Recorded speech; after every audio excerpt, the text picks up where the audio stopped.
This is going to be a follow-up video to one of my previous videos on how to color fill the roll marks on an AR-15 lower receiver. My previous video discussed how to do color fill using crayon solutions. And while that's a good solution, it's not a permanent solution. The crayon can be removed with CLP, cleaning oil. It's susceptible to high heat environments and so on. So if you're interested in a more permanent solution, you can use an acrylic enamel. And what I'm going to be using is the Tester's model paint, which is an enamel paint. I have gloss red and a gloss white. And for removing excess, we're going to be using a nail polish remover. This is a non-acetone nail polish remover. That's very important, non-acetone, so we don't damage our finish on the lower. You're also going to need some sort of wax and grease remover. This one happens to be made by Duplicolor. This is to remove any type of contaminants that might be on the surface that would prevent your paint from sticking to the surface. I'm going to be using a small paintbrush. Some people like to use a toothbrush, or in a pinch you could probably take a Q-tip and break off the cotton end of it and just use that. We're going to have some paper towels for application of the acetone, and latex gloves, protect your fingers from the chemicals. You can use, if you're allergic to latex, there's other alternatives you can get that won't irritate your skin. This lower receiver is made by Anderson Manufacturing. This is one of my demo lower receivers here. I bought this just for demoing different projects and installation of different components and so on. This isn't really something I'm building into a rifle, at least not at this point. So Anderson Manufacturing, they have their Anderson Manufacturing logo, and then they have their name, and they have a logo, and Heron, New York, and then the model number, and then the caliber. And there's also fire and safe. Obviously, I'm going to do the standard. I'm going to do fire in red and safe in white. Now these other logos, the Anderson Manufacturing name is really close to the running horse logo, so that's going to be a little tricky, because I'm thinking about doing the writing for Anderson Manufacturing in white and doing the running horse in red, and I don't know about these other ones. I might just, I don't know, I'll start with a couple and we'll see what it looks like and see if I want to go any further. Alright, so I've already done the wax and grease remover on this lower, so it's just a matter of spraying this on and wiping it off and making sure that it's dry. And shaking up your paint, obviously. And I'll start with the fire and safe over here.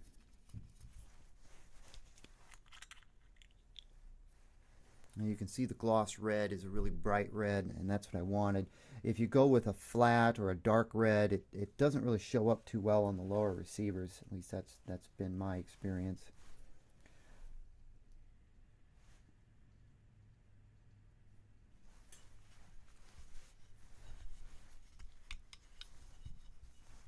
And specifically what I'm going to be trying to do here is I want to fill the roll marks, or the engraving, up to the top complete. I want the flush with the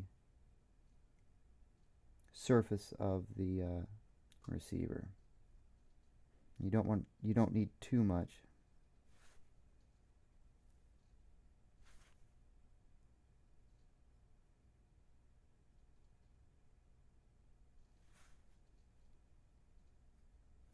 Alright, we've got the fire done. Now over here, I think I'm going to do the running horse in red. least it looks like a running horse to me.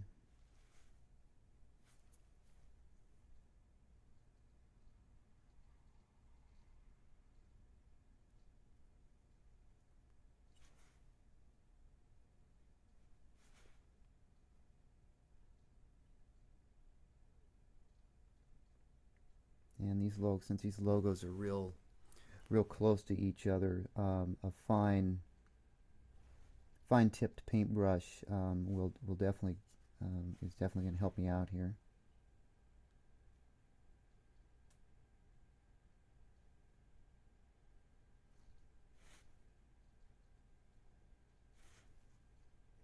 You can see one of these little bottles of Tester's paint, you can do quite a few lower receivers with it, as it doesn't take very much paint to do this.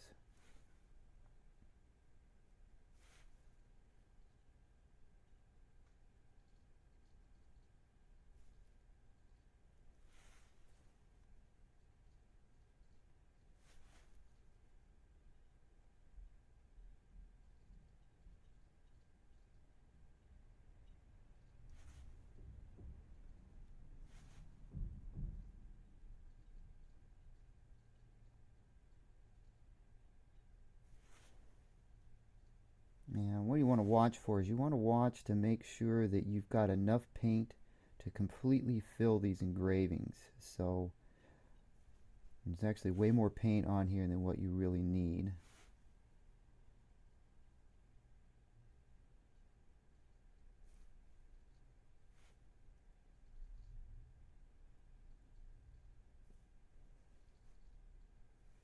Okay.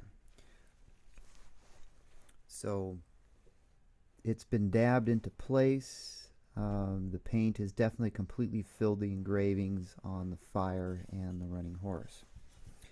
I need to clean my brush before I move on to the white, so I'm going to do that off camera and I'll be back shortly. Alright, I'm ready to move on to the white. One thing I forgot to mention, whenever you're using any type of chemical like this, this nail polish remover, this stuff's got a pretty strong odor to it. I highly recommend, whether you're using wax and grease remover or nail polish remover or acetone, anything like that, use it in a well ventilated area. Don't inhale this stuff. It probably kills brain cells like crazy. So I actually take this stuff outside and use it outside whenever I possibly can, and put the lid back on and bring it back inside. So moving on to the white.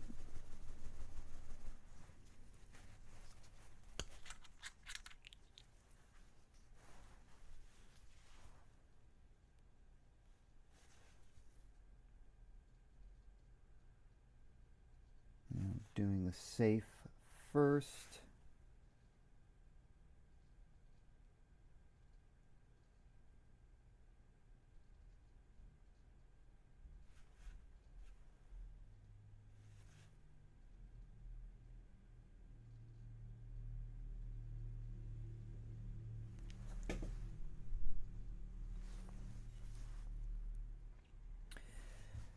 And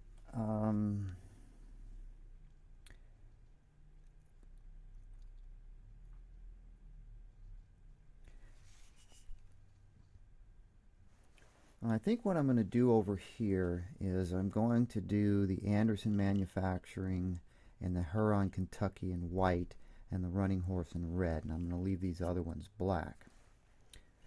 So with that said, I don't want to start putting white on here when I have this red. I want to clean the red off and then put the white on. Otherwise I run the risk of getting the colors. They're already, the logos are too close together. So in this particular situation, it's going to probably be best for me to wait for the red to dry and remove the excess, and then I'll come back in and do the white. Now what I'm going to do is I'm going to wait. This obviously depends upon your temperature and the humidity in your area.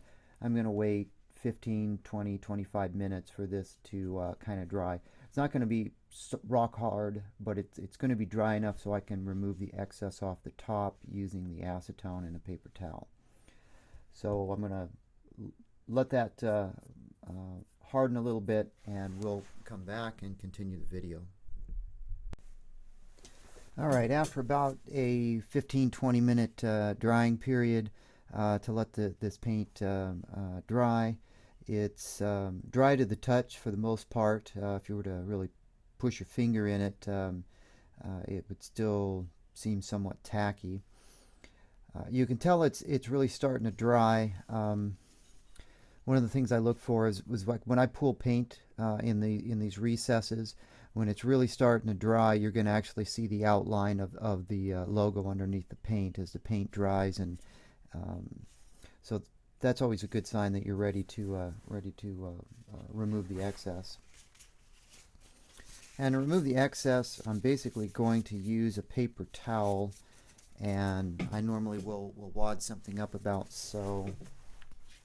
Again, with the acetone, make sure you got a well ventilated area for the acetone.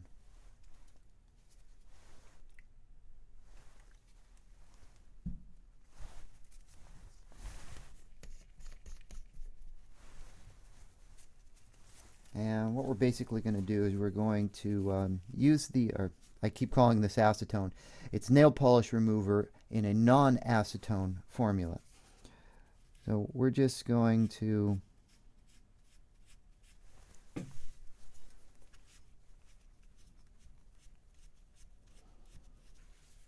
actually rubbing it in this direction so I don't push the paint into some other recess. And you're going to have to, as the paper gets filled with paint, you're going to have to add a little bit more acetone, fold it, get a clean area, and continue.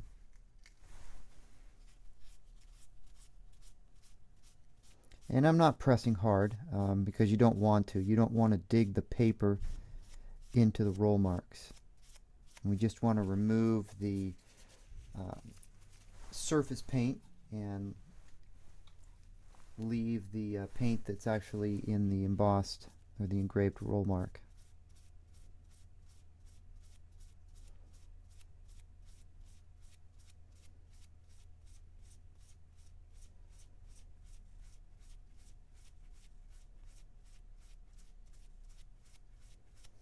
And it's not a complicated procedure. Light even strokes.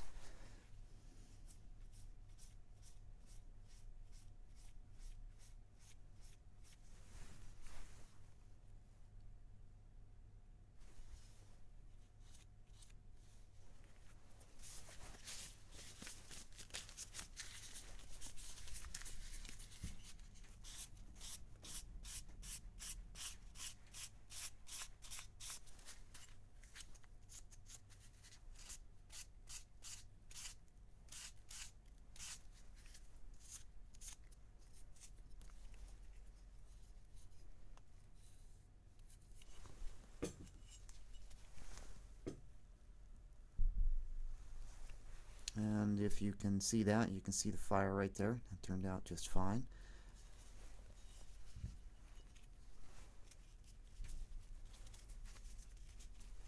I'll refold my paper towel to get the red on the other side. I don't want to be mixing the red with the white. You may end up wanting to use just another completely new piece of paper towel to avoid that problem.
Now I've done this on some lower receivers, and what I've discovered is depending upon the manufacturer and the type of lower receiver, some of the roll marks are not that good. They're not engraved deep enough, or they're not engraved evenly.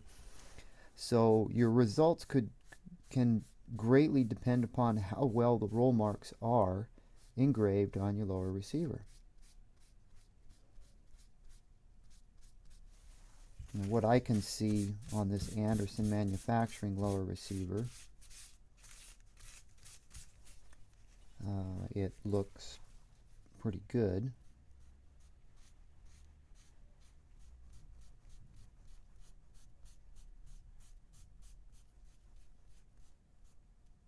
And once you feel fairly confident that you've got your letters exposed and they look nice and detailed, you definitely want to go back over with a clean paper towel and clean off all the areas around the logo, so there isn't any residual color floating around on the receiver. Like I just noticed there's some smudges of red.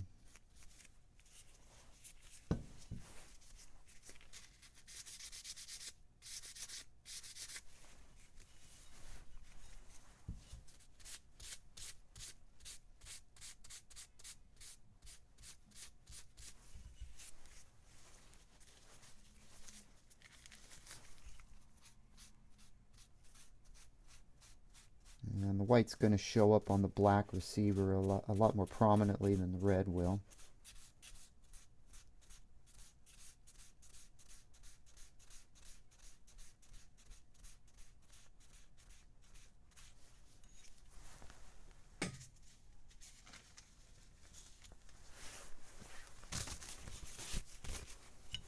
I apologize if this is somewhat getting out of the camera viewing area.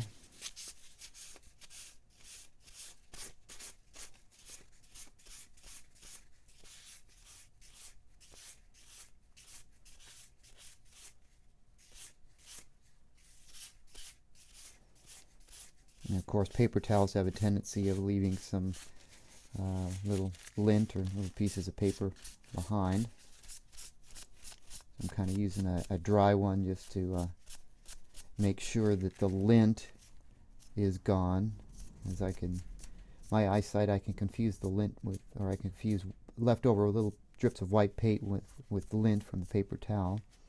And I still have a little bit of white floating around there that I don't want on my lower receiver.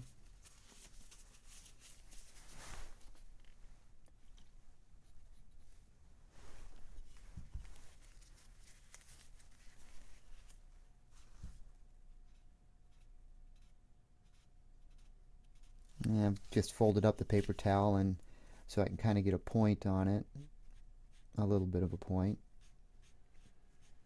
I don't want to continually keep rubbing over the letters if I don't need to. I want to clean up the surrounding area.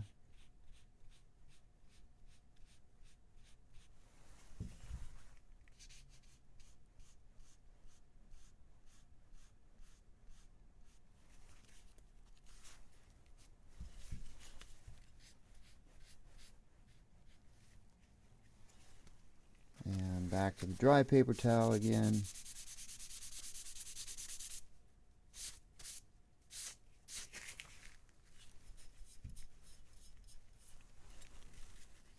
And we've got a pretty nice white safe. And it's looking like the engraving on the fire here is not the best engraving.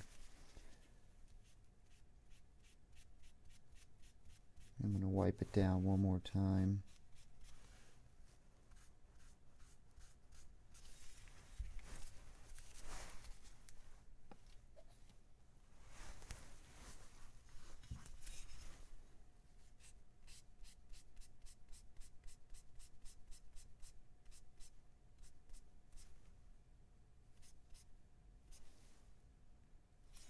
Not feeling real warm and fuzzy inside about the detail in the F.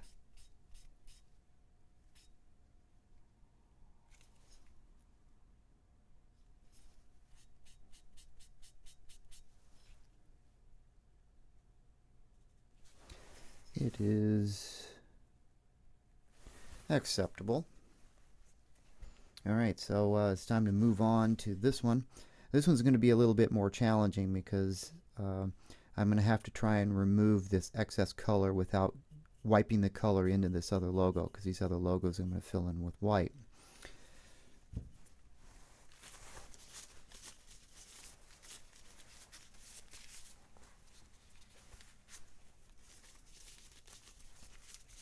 Now, same procedure, starting with a fresh paper towel. And let's see, since I've never done an Anderson manufacturing lower receiver, I'm just going to have to try and wipe it this direction, and I'm probably going to end up with some red inside of those other characters. Probably not much I can really do about that.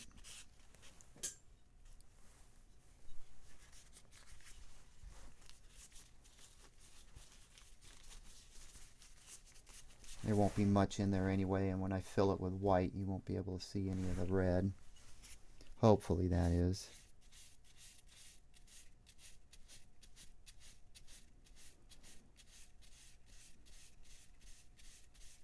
I've done some color fill on Bravo Company lower receivers and some Palmetto, as well as the spikes, of course.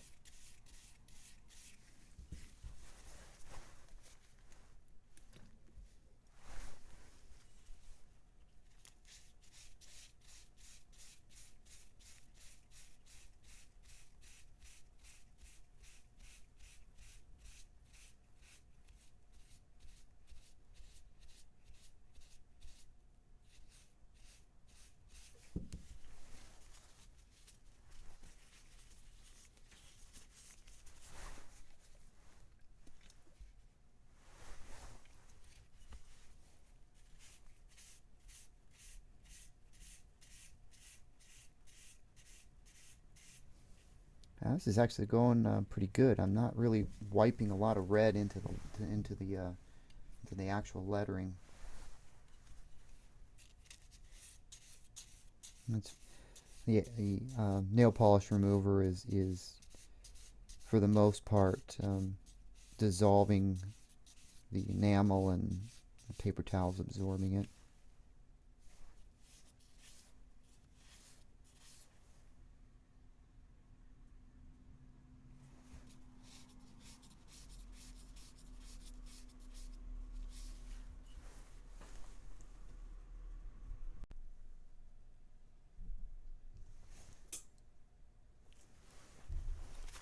Alright, this is cleaning up pretty easy. Much easier than I thought it would.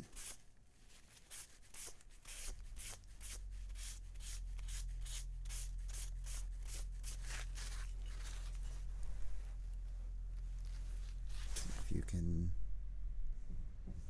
see the horse right there. Horse looks good. There's some fine detailing in the horse's mane and such that you know, I wanted to make sure I got the red off of that, and so it's looking pretty good. I'm gonna do a couple more wipes on it, and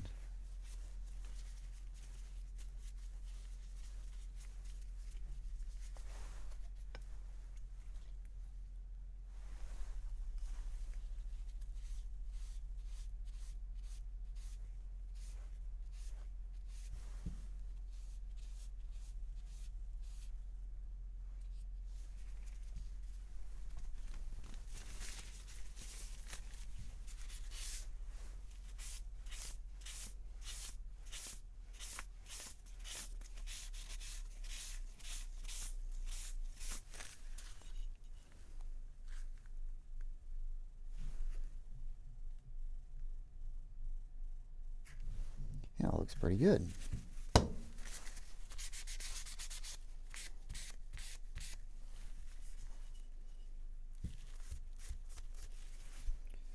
Okay, so that's the fire and the safe and the horse.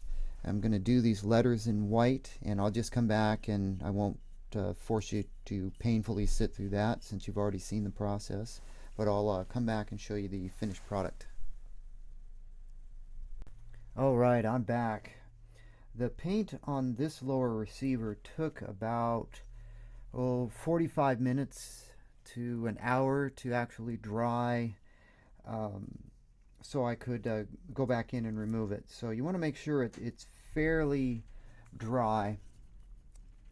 That way, when you're trying to remove the excess, you don't actually remove the ink that's inside of the roll marks.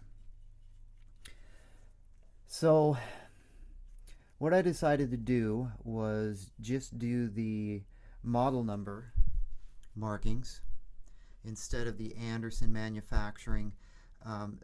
These letters are just too close to the horse logo, and I tried to do it, and they're just too close together. So red horse, white model number logo, and then red for fire and white for safe. That's what I ended up with.